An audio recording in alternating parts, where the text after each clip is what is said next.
Olá, seja bem-vindo a mais um episódio do Risk, o podcast que só fala a verdade sobre arquitetura, urbanismo, design, arte, quadrinhos e tudo aquilo que nos der na telha. Hoje nós temos um capítulo muito especial sobre a restauração do magnífico edifício Gustavo Capanema. Para alguns magnífico, para outros nem tanto, só que um dos edifícios mais importantes da arquitetura brasileira e também mundial. A gente vai receber aqui o meu querido Gabriel Vinagre, um super arquiteto que se enveredou também pela questão do light design, ou seja, é um arquiteto e que ganha fortunas, não é isso? Como todo bom arquiteto. Como light designer e trabalha nacionalmente, internacionalmente.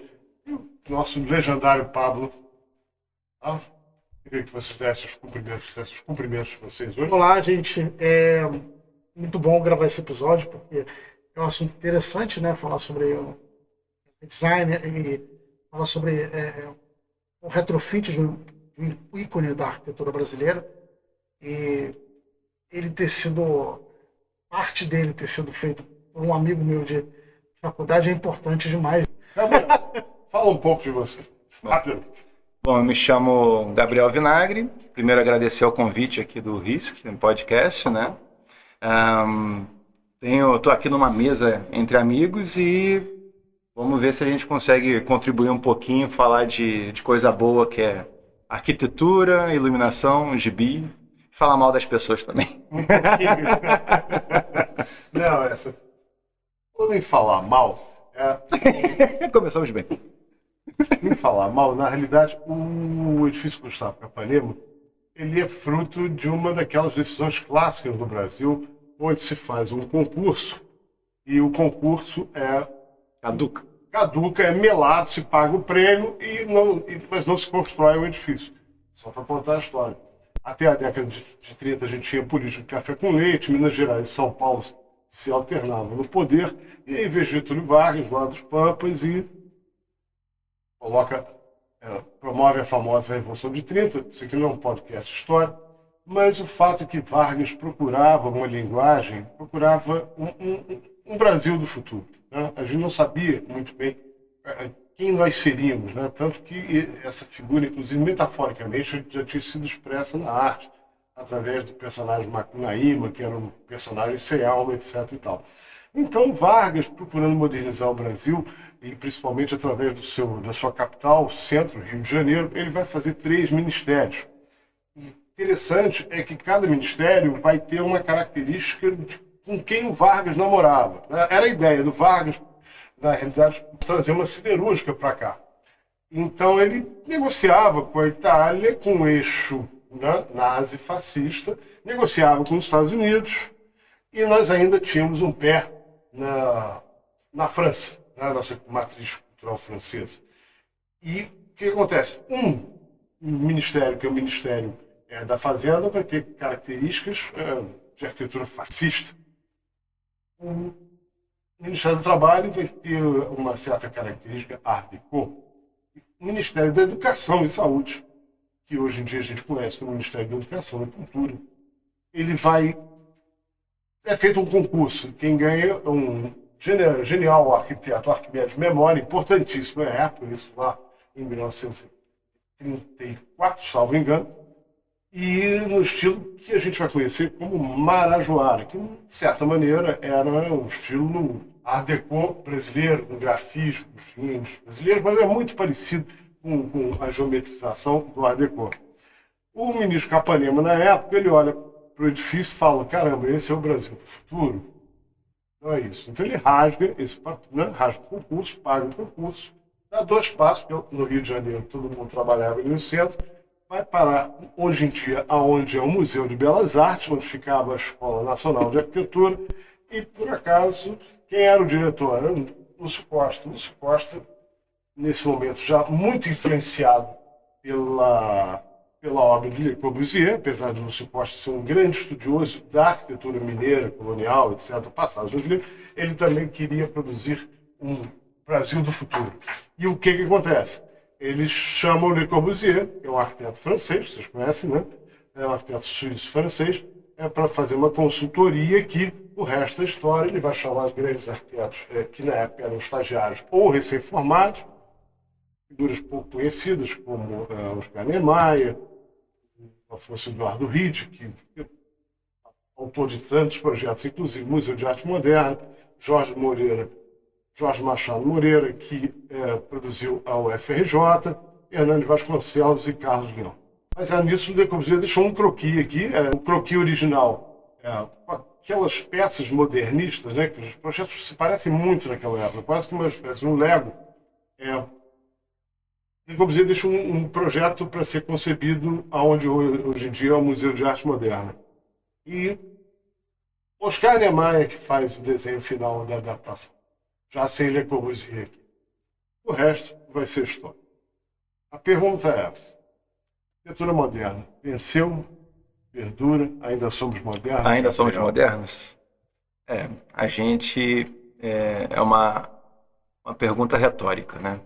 A gente, eu vivenciando a obra, né? E vendo ali os pontos da arquitetura moderna, né? Eu sinto que até tirar o próprio projeto de iluminação, a gente tem que ter um partido, tem que ter um conceito, né? E dentro desse conceito tem que entender o que é o modernismo exatamente. Por que esses caras queriam abrir tanto edifício assim? Né? Qual era a questão anterior para essa abertura, né? E, de certa maneira, dando um spoiler, o conceito do projeto tem a ver com essa permeabilidade do projeto, né? Antigamente, a arquitetura era enclausurada, era o abrigo pelo abrigo, né? A janela era pequena, enfim. E o modernismo veio com essa coisa de abrir tudo.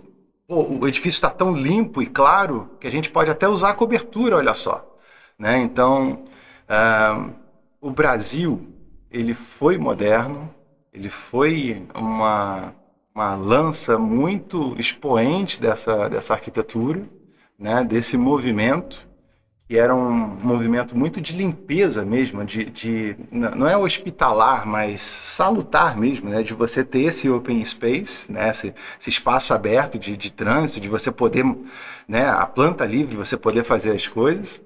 Mas eu confesso que eu gosto da solução que foi adotada lá, mas sinto que hoje em dia, em tecnologia, tem coisas que podem ser mais aproveitadas. A gente tem que ver como realmente um registro histórico em seu tempo, né?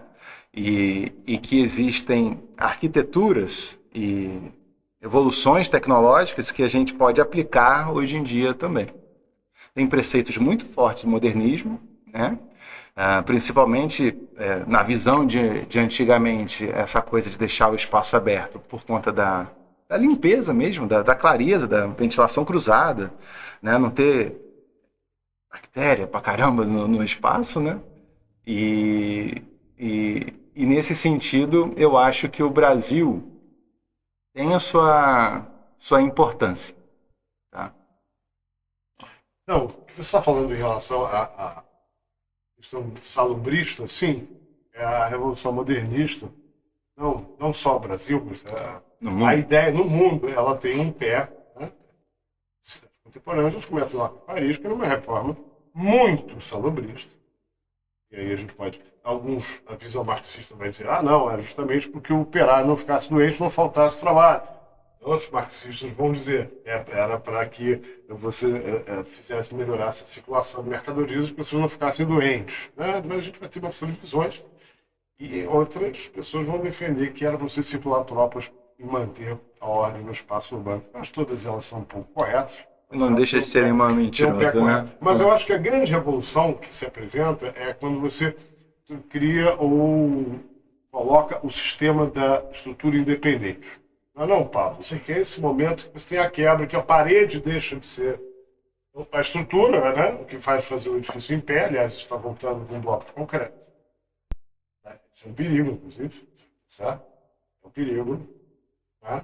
Me fala um pouco ainda sobre isso. Eu entendo que a desconexão da estrutura do edifício com as divisórias foi uma evolução que deixou livre a forma de como você constrói prédio. Você vai fechar. Sim. Você deixou livre, você faz pode o que você quiser. Você pode fazer qualquer tipo de configuração, né? E eu entendo que para questões de construção de baixa renda, talvez seja mais fácil Ter poucos andares. ter poucos andares e ter uma estrutura mais amarrada com as divisórias. Eu entendo. Mas essa evolução arquitetônica, ela promoveu projetos que são, tecnologicamente falando, seriam impossíveis comparados com a Idade Média. Então, Sim. A parede, tirava a parede, o castelo caía. Exato. A casa caía. Que era um vão maior aqui. Não dá, meu. Não dá. Não dá, meu. Não dá. E aí o vão, e aí o vidro que ia fazer o vitral ou qualquer outra coisa, tinha que seguir aquele tamanho ali. Então, eu acho, a pergunta que você fez ao Gabriel, eu acho que eu respondo de uma forma muito simples. Eu acho que nós ainda somos. Modernos. Sim, eu acho que nós ainda somos. Eu acho que nós ainda temos uma raiz muito forte no modernismo. Nós conseguimos configurar ele de diversas formas, a ponto de pessoas terem uma dificuldade de entender se aquilo ainda é moderno ou não. Mas só existe essa liberdade de configuração, de design, de conceito, porque o modernismo criou essas regras para nós podermos trabalhar com elas. O problema hoje é descaracterizar certos aspectos mais antigos ainda, na minha opinião.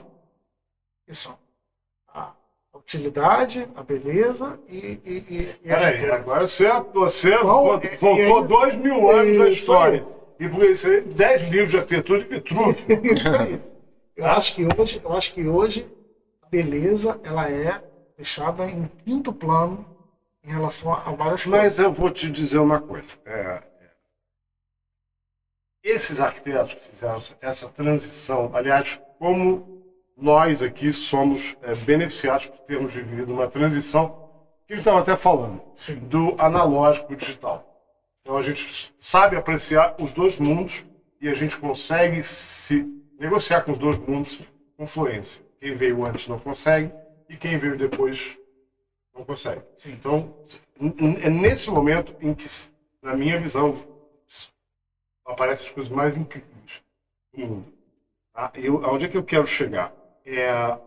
Os arquitetos modernistas, aí leia-se Lúcio Costa, até o próprio Oscar Niemeyer, etc. E tal, todos eles, né, e Mies van der Rohe, Frank Lloyd Wright, todos eles estudavam arquitetura clássica.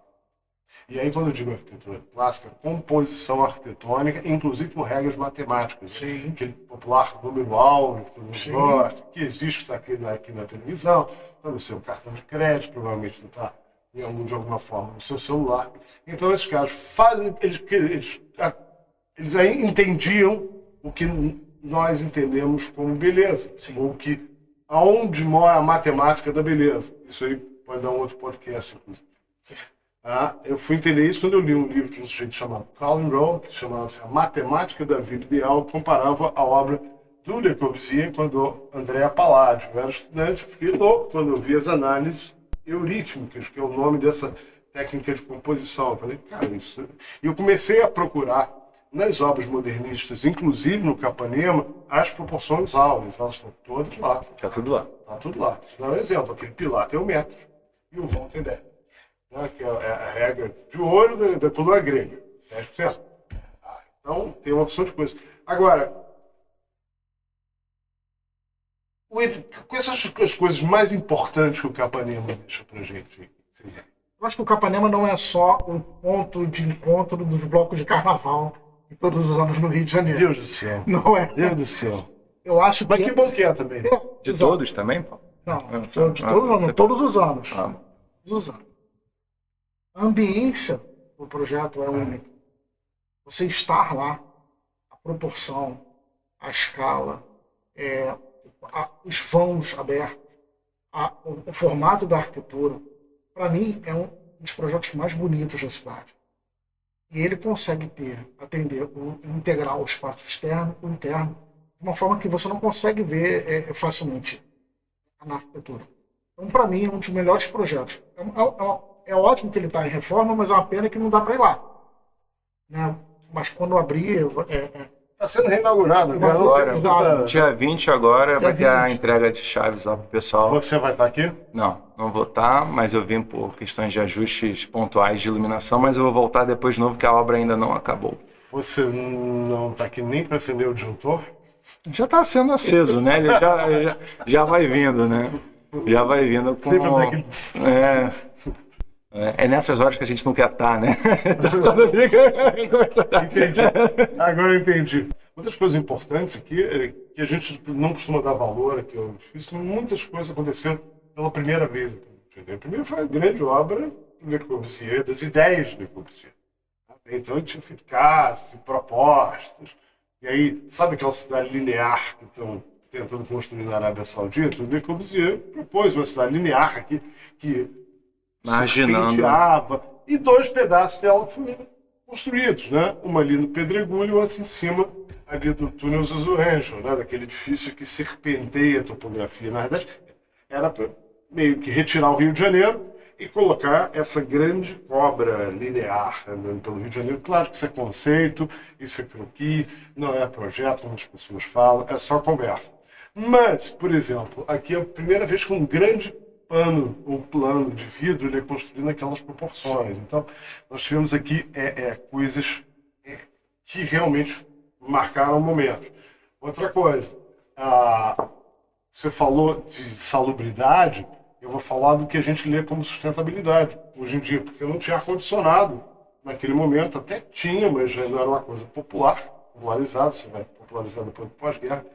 E aí eu li toda a correspondência do Corbusier com o Lúcio Costa, e eu fiquei chocado com uma carta mais ou menos em 1937, o Lúcio Costa discutindo que uma fachada vai esquentar mais do que a outra, é fato isso que acontece, e a velocidade do ar, da ascensão do ar será diferente e vai criar um diferencial de pressão e que vai induzir a ventilação cruzada.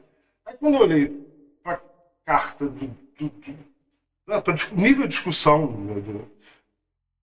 eu falei, caramba, a gente não estuda nada, a gente não está sabendo absolutamente nada. Os caras realmente sabiam o que estavam fazendo depois de 30, aí eu me pergunto, será que nossa educação melhorou? Ou será que a gente realmente andou para trás? Tá? Agora, Gabriel, fala um pouco dessa história, como é que você recupera, ou como é que você cria uma iluminação para um edifício desse tipo? Tá. Iluminação voltada para a arquitetura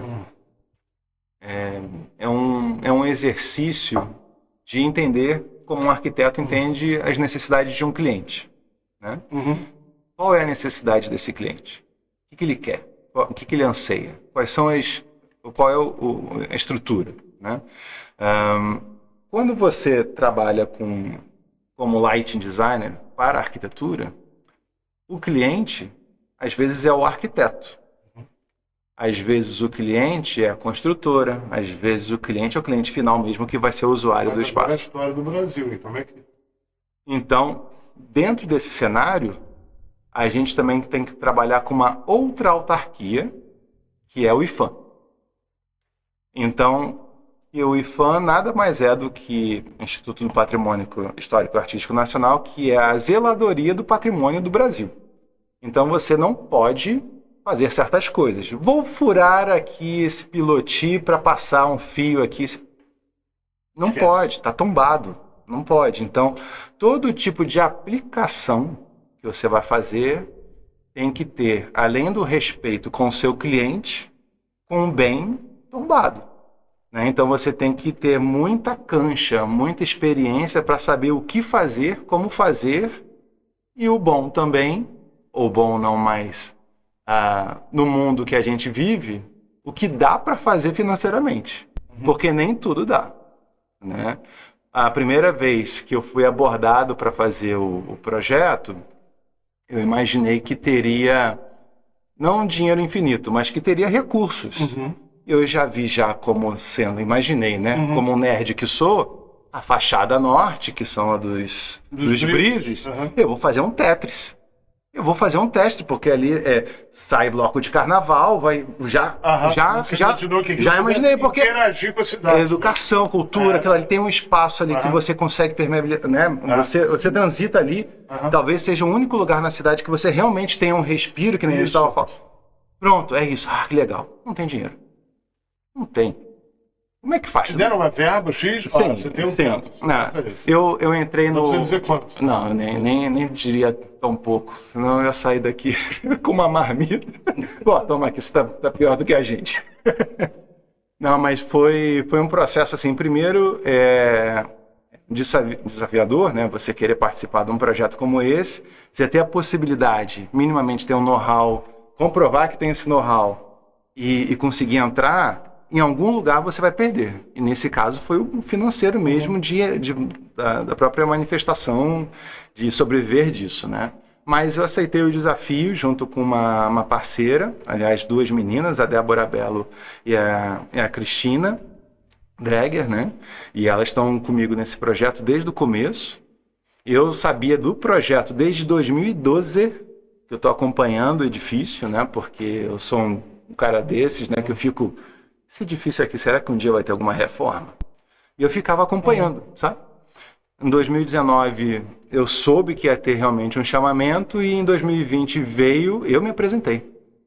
Eu fui lá me apresentar. Oi, eu posso, quero, não sei o quê. Para a empresa. Para a empresa que estava gerenciando a obra, né? Que já tinha contratado não um light designer, mas uma empresa de elétrica. Eu sei como isso funciona. E aí, supostamente... E aí a empresa de elétrica... E aí entrar embaixo, eu pedi... E a empresa de elétrica apresentou o projeto para a zeladoria, a autarquia pública, e falou assim, vocês estão vetados. Não vai ser isso. Não pode acontecer isso. Porque automaticamente eles devem ter feito um projeto padrão. Isso é uma inversão de valores que depois a gente tem que voltar a conversar. Tá? Porque os arquitetos estão sempre embaixo das grandes empreiteiras. Então, é o contrário, os Estados Unidos é o contrário. É o contrário. Sim. Né? Então, a criação e o conceito equilibrado tem que estar acima da questão puramente financeira. Mas continua a história. E aí vetaram. O IFAM vetou. Aí, tanto que vetou, que fala assim, ó, IFAM, o IFAM vetou e falou, olha, vocês vão precisar contratar um lighting designer. Você pode dizer quem foi ou o quê? Quem foi que teve essa coragem de bancar, dizer não? O Quem IFAM. foi? Eu sei IFAM. Alguém especificou. Não, aí alguém disse, aliás, eu não saberia mesmo dizer e também não diria. Mas, de maneira geral, o melhor defensor do bem público tombado é o IFAM. O IFAM é a polícia. Com todas as idiosincrasias que a gente já pode... Exatamente, todos os problemas.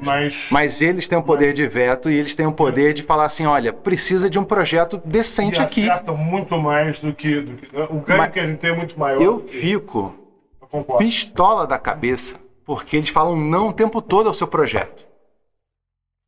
Então vai dar trabalho. Olha só, eles estão me dando trabalho porque eu estou errando a partir da ótica deles. Então, a ótica deles é a zeladoria. Então, a gente tem que acertar a partir da ótica deles. E normalmente nós temos a ótica de mercado. Um projeto mais simples devido à questão de custos, à questão de facilidade de material, enquanto o IFAM ele preza pela qualidade do ponto de vista da manutenção do bem cultural. E eu entendo hoje perfeitamente em relação a isso. Tem que valer a pena.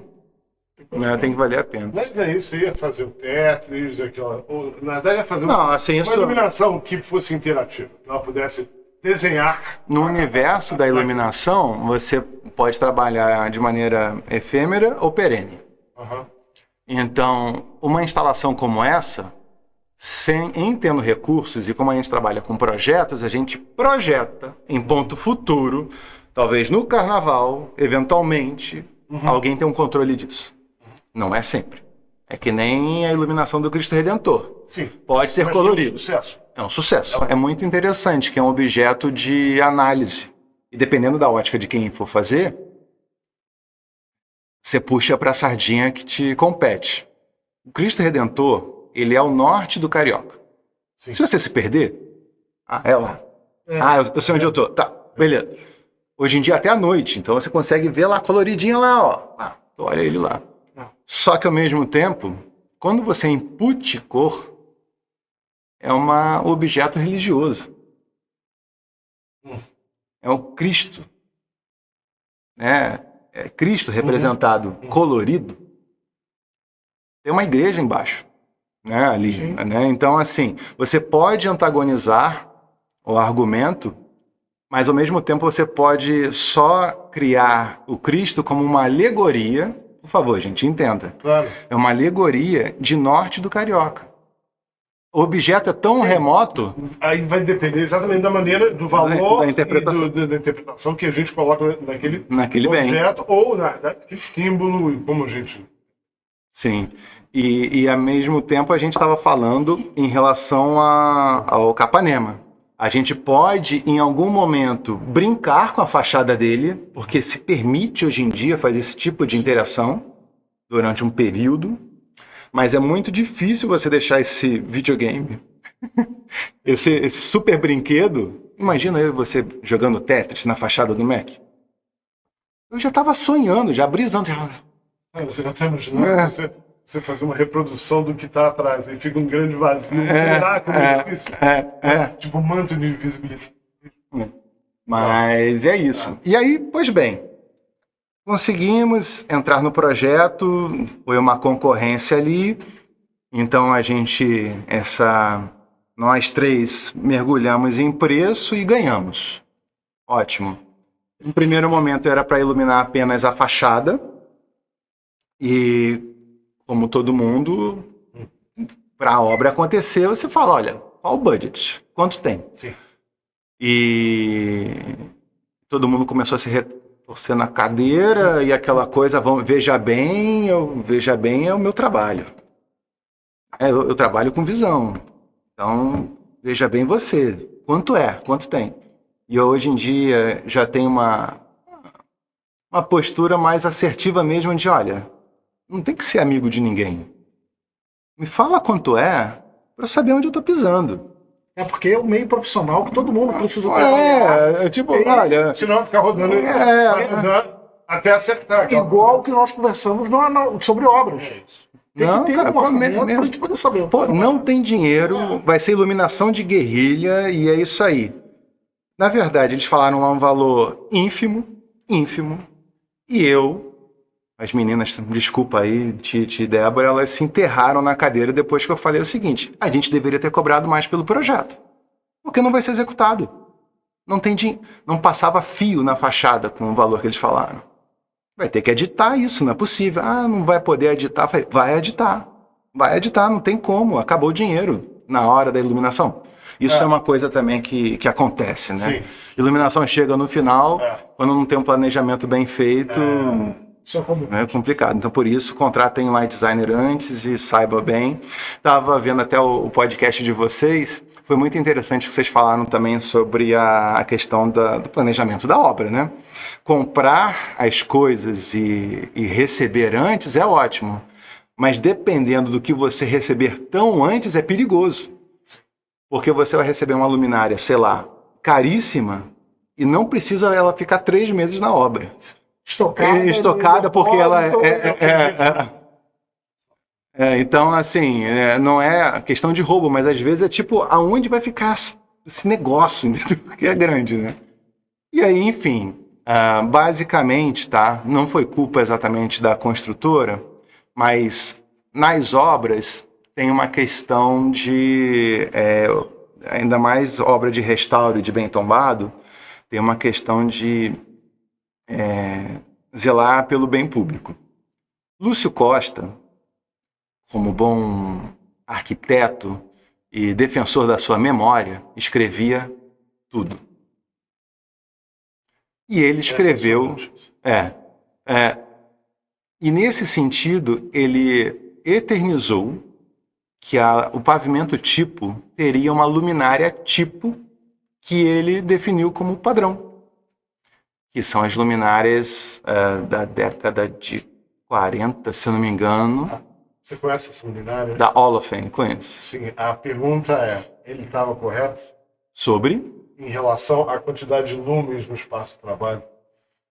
Vamos abrir uma seara difícil de discutir aqui. Não, só estou dizendo porque, na verdade, os recursos dele à época eram muito menores e ele não tinha a menor obrigação de saber. Só que é só curiosidade. Um tá? pequeno adendo. Lumens é a unidade de medida que nós utilizamos para poder avaliar se os ambientes estão mal ou bem iluminados.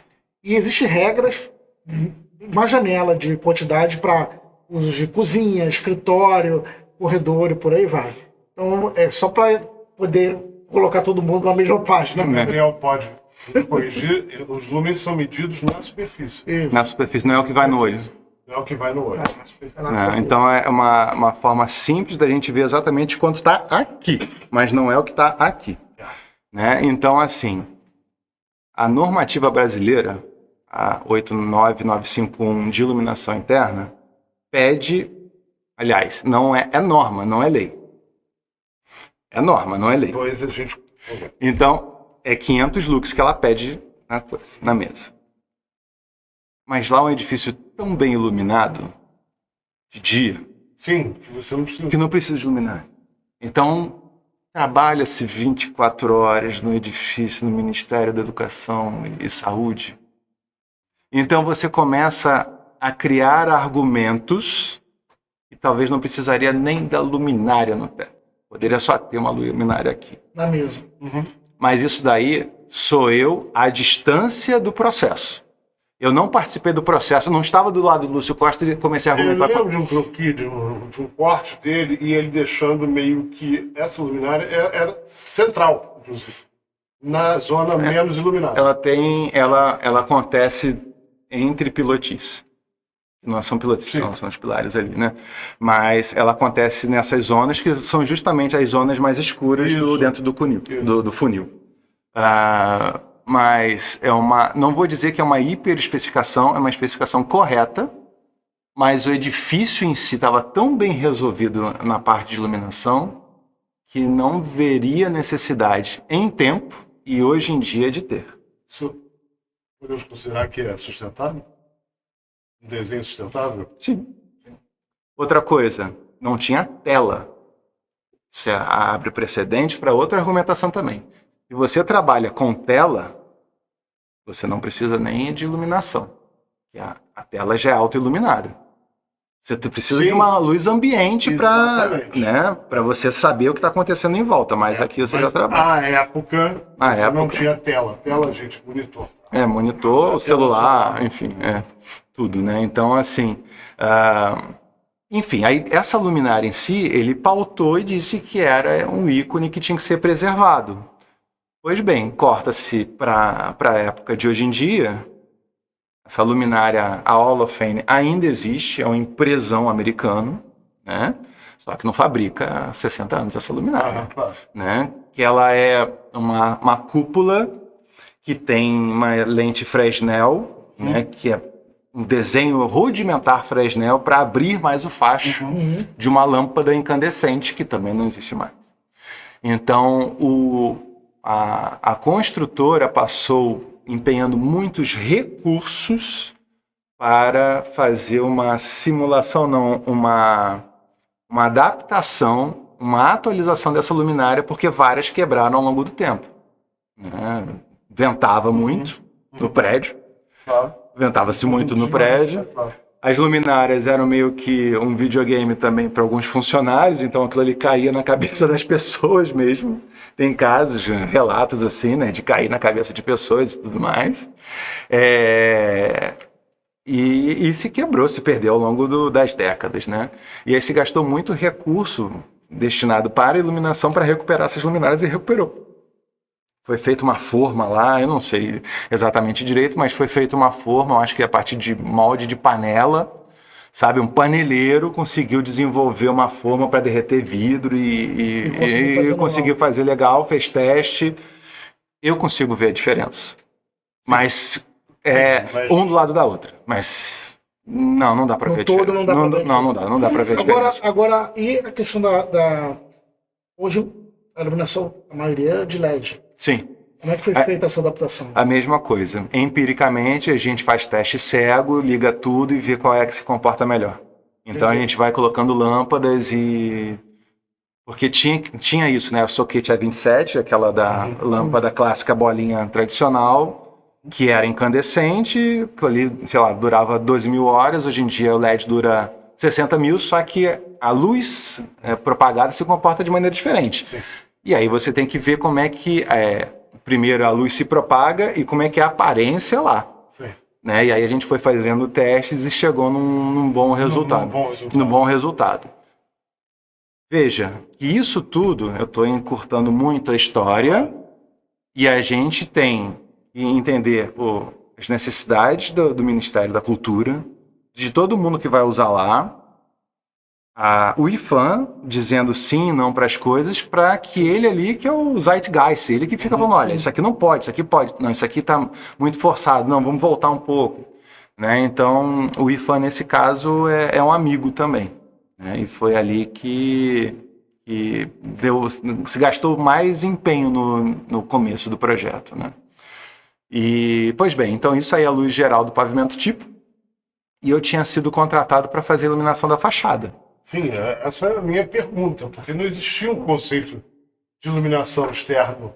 Aí que vem a beleza do negócio. Aí que vem a beleza. Porque o projeto de iluminação, como é que eu vou iluminar um projeto que é tombado? Coloca a lumináriazinha ali, vai ficar bonitinho, né? Não é assim. Acentua a textura, né? Dá uma lavada na parede, não é aquele clássico que a gente faz. E aí assim, tá, mas quando eu vou fazer a iluminação de um bem tombado, de uma igreja que tem 1000 anos, eu não tenho a memória da percepção desse edifício ao longo do tempo. Mas esse edifício eu tenho. Eu tenho a memória dele em fotos. Então, eu falei com a Titi e com a Débora, vamos recuperar isso, a gente não está ganhando nada. Já que a gente, né? Vamos nos divertir. É só uma pesquisa. Essa palavra só é uma questão de escala, né? 2 letras que dizem... Infinito. A gente começou a pesquisar. Em resumo da ópera, a imagem percebida do edifício ao longo das décadas varia com a fachada. A fachada norte é tirada foto durante o dia. Faz sentido. Tá os brises ali, você vê... Tem um chiaroscuro ali. Né? A fachada sul só era tirada foto à noite. Porque é quando... iluminada. Sim. Ponto. Qual fachada que eu vou iluminar? A sul. Não, a fachada sul ela já tem uma iluminação interna. Ela produz a iluminação. Você vai iluminar a fachada norte e as laterais. Por que eu não vou iluminar a fachada norte? Porque a fachada norte, à época, também tinha uma saraúma, uma árvore que estava lá, que até cortaram recente lá, porque estava entrando Estava entrando nos negócios lá e aí condenaram a árvore, mas ela estava crescendo ao longo das décadas também. Então, a própria visão da fachada norte já estava comprometida assim. E a gente defendeu junto ao IFAM de que a fachada norte nunca foi iluminada e ela é percebida durante o dia. E por uma questão também de orçamento, de limitação limitação financeira, a gente teria que iluminar a fachada que ela sempre foi evidenciada, a sul. Mas já tem iluminação interna. A iluminação interna nem sempre vai ter. Não é para estar. Aí é uma proposta nossa não estar iluminada à noite, porque não tem uso noturno. É isso mesmo. Então, o que a gente faz? A gente vai ressaltar o que a arquitetura moderna quer, que é justamente essa permeabilidade do pano de vidro e ressaltar os pilotis. Então, a gente colocou 144 luminárias embutidas num gesso que agora existe, iluminando só os pilares. Agora estou curioso. Chega lá ao cair da tarde, lá para a inauguração. Um café lá. Ele já está acendendo e apagando ao longo do tempo, né? Lógico que assim, isso é na fachada norte-sul, né? Na leste-oeste, que ela é deitada ali, a gente fez outros tipos de recorte, né? LEDs assim, piscando, a fachada norte, os quadradinhos. Vamos atrás dos recursos para fazer isso. Uma coisa que... Num festival de iluminação no Rio de Janeiro, já dá para fazer isso fácil. E as laterais? Porque as laterais tem a Graça Aranha, que aí tem um painel ali do Portinari importante. Sim, importantíssimo, né? Só que ali eu costumo falar isso, que é um impossible situation, né? Como é que se ilumina? Se vir de baixo, tem as urinas dos foliões, né? Tem os famosos cones que atrapalham todo mundo, que coloca a luminária embutida, fora roubo, essas coisas. Né? Vandalismo. E vindo de cima, você vai ter que... Vindo de cima, eu tenho... Que furar o edifício. Ali até dá para colocar aplicado e é onde a gente vai fazer provavelmente um teste mais à frente. Já se acabou-se os recursos, mas a gente ainda está brigando para ver se consegue iluminar isso. E o IFAM está defendendo também esse conceito de iluminar ali a Graça Aranha. Eu acho. Vindo de cima para baixo, mas é uma empena de 15 metros, com um afastamento apenas de 80 centímetros. Então, para fazer esse wall washer ali complicado. Agora, uma curiosidade que eu tenho, Gabriel. Em relação a todas as facilidades que o estilo modernista promoveu para a arquitetura, nós já conhecemos. Mas em relação a instalações, como é que eram as instalações para facilidade para passar todos os elementos eletrônicos que hoje tem e naquela época não tinham? Como é que era essa questão vertical do prédio em relação a essa alimentação? Alimentação elétrica, que você disse? Elétrica, de equipamentos e por aí vai. Então, isso daí foi muito...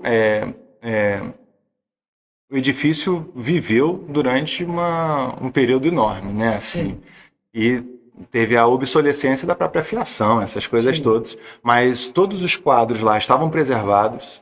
Tinha a parte dos dutos de elevadores ali, todos eles tinham uma área muito, muito boa para isso para acontecer. Entendi. E agora, nessa visão atualizada, tem um rebaixo mínimo de gesso, e aí foi aproveitado esse espaço também para passar a infra ali. Que era uma laje, né? Era uma laje, não tinha nada, né? Então, antes Hoje tem um forro ali pequeno, que possibilitou até embutir boa parte dessas luminárias, e no pavimento, no segundo pavimento do ministro ali, né? Ali ficou na laje. E tem até a sala da secretária, que é muito engraçada, assim. Porque você entra, é uma sala, sei lá, 2,5 por 3, só que com pé direito de 5. Vira fração imprópria, né? Eu tinha que estar entrando pela parede, assim. Porque fica parecendo aquela coisa de Guerra nas Estrelas do compactador de lixo, né? Pode ser. Parede se juntando. Ou então, que nem no filme lá do Brutalista, né? Por que tem esse teto tão alto, né? Legal. Vem cá, e tá trabalhando também nos jardins do Bonimax? Sim. Isso é mais fácil de trabalhar? Jardim não é exatamente mais fácil, só que você tem que interpretar o conceito. Sim. O que você tem que... Vamos iluminar arbusto ou vamos iluminar copa? Vamos iluminar tudo ou não vamos iluminar? São escolhas que você acaba fazendo, né? Eu costumo brincar que o light designer, ele usa a roupa, ele veste a edificação de acordo como o arquiteto ou o cliente quer. Então, eu sou um anônimo. Eu coloco e projeto de acordo com o que o cliente exatamente demanda. No caso do Burle Marx, isso foi um conceito debatido muito com o IFAM e com a Concrejato e o cliente também final, do seguinte: a iluminação de destaque seria apenas nos elementos escultóricos.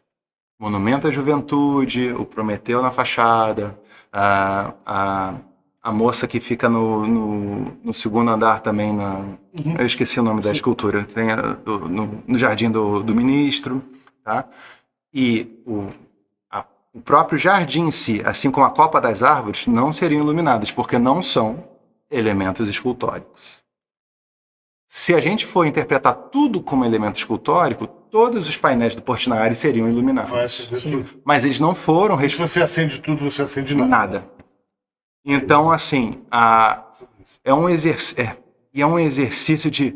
Pô, tem um Portinari ali. Porra, né? E aí, ao mesmo tempo, não, cara, né? Tem que contemplar outras coisas, né? Não é só sobre a tela que você vai ver, mas é o indivíduo usando esse espaço também, sabe? Então é a própria arquitetura, é o próprio brise funcionando como elemento escultórico, sobre as outras coisas, sobre isso. Sobre modernismo, É isso aí. Esse modernismo específico é isso, né? A pesquisa feita, vocês fizeram pesquisa própria ou tiveram ajuda do próprio material do IFAM? Como é que foi isso? A gente fez uma pesquisa árdua, intensa, como todo processo cultural, você tem que mergulhar no negócio. Porque quanto mais você mergulha em conceito, em pesquisa, mais você fica embasado para você defender o seu ponto. Os seus argumentos aumentam. Mas quais foram as fontes? Nessas fontes vocês tiveram ajuda do IFAM? Essa é a pergunta. Sim, aquele livrinho do Brasil, quando o Brasil era moderno, o próprio livro do edifício Gustavo Capanema, a gente pegando fotos ótimas também de USA na fachada sul, escrita, ou um crucifixo com as luminárias lá do pavimento tipo ligado.